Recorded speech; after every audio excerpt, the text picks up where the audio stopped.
This is Optimal Finance Daily, episode 2018. Is a House Right for You?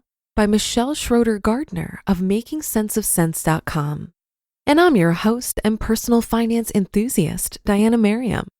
Let's get right to today's post and continue optimizing your life. Is a House Right for You? By Michelle Schroeder-Gardner of MakingSenseOfSense.com. I want to say thank you to everyone who left a comment on my post the other day about what percentage of housing expenses are relative to your income. I received a lot of great responses, and hopefully it will help people determine if a house is right for them or not. So many people don't realize that there is more to a house payment besides just the actual payment: mortgage, insurance, taxes, maintenance, etc. It seems like a hot topic in the personal finance community is whether a person should rent or buy a home. What if you're not sure if a house is even right for you? Maybe an apartment would be better. There are many factors to think about before you buy a home. When we were in the process of buying our first home, there were a lot of things to factor in. Yes, we were really young when we bought our house. We were 20 years old. Now, I don't know if I would recommend buying this young for others. It has worked out for us, but we had to overcome many hurdles in order to get where we are. We lived together for a couple of years before we decided to buy. We knew apartments weren't for us. We have a big dog that we could never get rid of because she's my baby. And I lived in apartments nearly my whole life due to us constantly moving for my dad's job. My dad also preferred apartments or condos over a house with a yard because there were amenities such as swimming pools and tennis courts, and he didn't have to upkeep anything besides what was actually in the apartment. He enjoyed how carefree it was.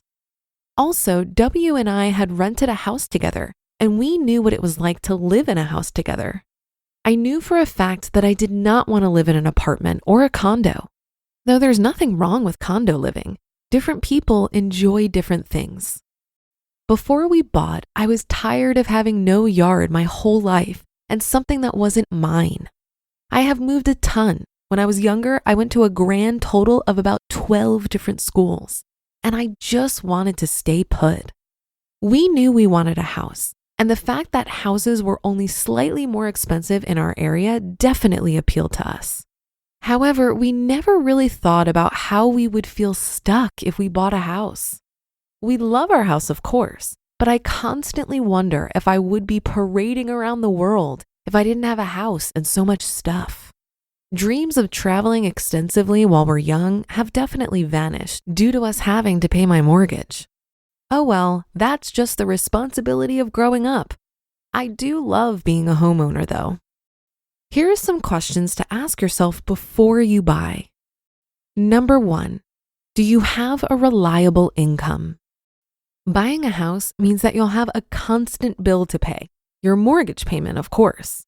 So a reliable job and income is definitely needed. If you're freelancing, you'll want to make sure that you have enough to pay your mortgage along with any surprise expenses that may pop up. Of course, the same could be said about having an apartment as well. An income is needed wherever you decide to live. Number 2, how long do you plan on living there? If you plan on having kids and still staying in the same house, then you definitely want to keep that in mind. However, if it's just going to be 2 people in the house for a while, then do you really need a 3,500 square foot house? Also, the general rule is that if you think that you'll be living in the house for less than 5 years, you should just rent instead. The costs of selling before 5 years usually outweigh renting. You'll have many costs to pay if you sell, such as closing costs, realtor expenses, repairs, etc. Number 3, do you plan on or want to travel? This is one reason why we regret buying a house, but we still do love having it.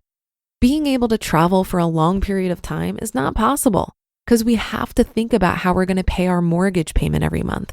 And I'm a paranoid person, so I would be afraid of squatters ruining the house if we can't find a reliable house sitter. However, I do plan on making the switch to self-employment soon and traveling at the same time, and we will be keeping the house. We'll just have to make it work. Number 4, do you plan on moving a lot? If you have a job or career that requires you to move a lot, then home ownership may not be for you. If you're moving every year, then home ownership will be way too expensive to justify the costs of hiring moving companies and things like packing. Number 5, is your credit good or great?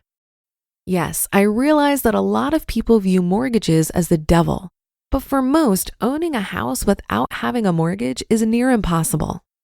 A better credit score leads to a better interest rate, and therefore, of course, a lower mortgage payment.